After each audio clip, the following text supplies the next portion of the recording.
Shalom, selamat pagi saudara-saudari yang diberkati Tuhan Yesus Kristus. Tema kita hari ini nasihat Paulus. Terambil dari Roma pasal 12 ayat 11 sampai 12 berbunyi demikian. Janganlah hendaknya kerajinanmu kendor, biarlah rohmu menyala-nyala dan layanilah Tuhan. Bersukacitalah dalam pengharapan, sabarlah dalam kesesakan dan bertekunlah dalam doa.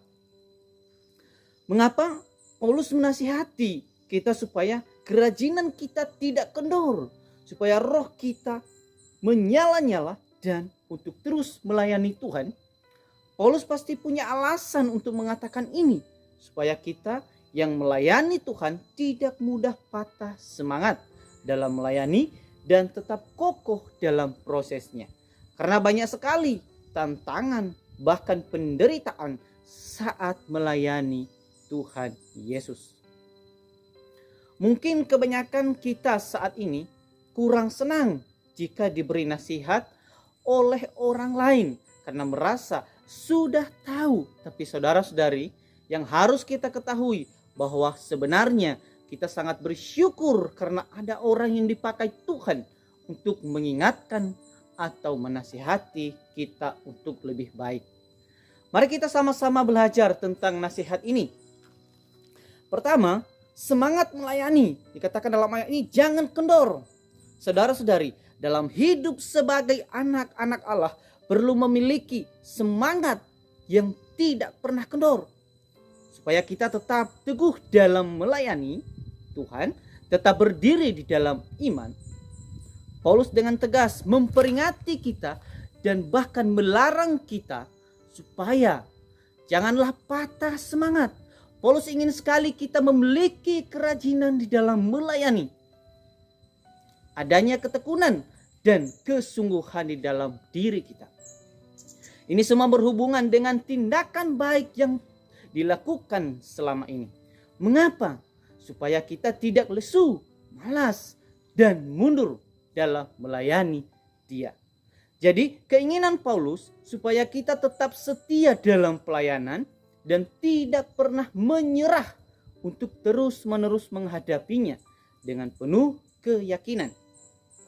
Kedua, melayani dengan sungguh-sungguh. Dikatakan, biarlah rohmu menyala-nyala. Kita perlu melayani dengan sungguh, supaya tidak patah semangat dalam melayani. Sebagai orang-orang percaya, harus memiliki roh yang menyala-nyala karena kita memiliki roh manusia yang dilahirkan kembali. Menyala-nyala artinya menjadi panas, mendidih seperti air.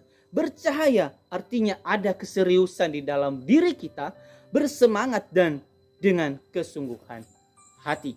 Jadi saudara-saudari perlu memiliki cahaya terang di dalam melayani Tuhan, supaya terpancar kepada mereka yang engkau layani, dan perlu juga memiliki keseriusan dan kesungguhan hati di dalam melayani.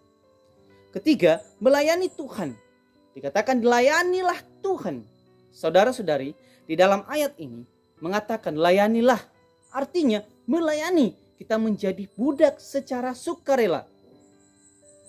Kepada siapa kita harus menjadi budak? Secara sukarela, saudara-saudari. Kepada Tuhan, Tuhan kita, pemilik kita, pemelihara kita, dan penguasa di dalam dunia ini dan hidup kita. Maka kerjakan apa yang menjadi tugas kita sebagai budak Tuhan yang membawa kedamaian. Hasil dari kesadaran kita sebagai milik Tuhan akan melayani Dia dengan bersukacita dalam pengharapan, sabar di dalam kesesakan, dan bertekun di dalam doa. Jadi nasihat Paulus ini sangat berguna adanya bagi kita orang percaya, supaya tidak pernah patah semangat. Firman ini memperingatkan kita atau melarang kita dengan tegas untuk tidak kendor, lesu, mundur dalam pekerjaan Tuhan, tetapi supaya rajin tekun dan bersungguh hati. Kita harus memiliki semangat seorang hamba yang selalu memikirkan dan mewujudkan bagaimana supaya hati Tuhan kita senang. Semangat yang tidak menuntut upah dari Tuhan. tetapi melayani karena tanggung jawab dan kasihnya kepada tuannya. Tuannya adalah Yesus Kristus. Dialah yang harus kita layani selama ini. Inilah nasihat Paulus supaya kita melayani Yesus Kristus selamanya di dalam hidup ini. Amin.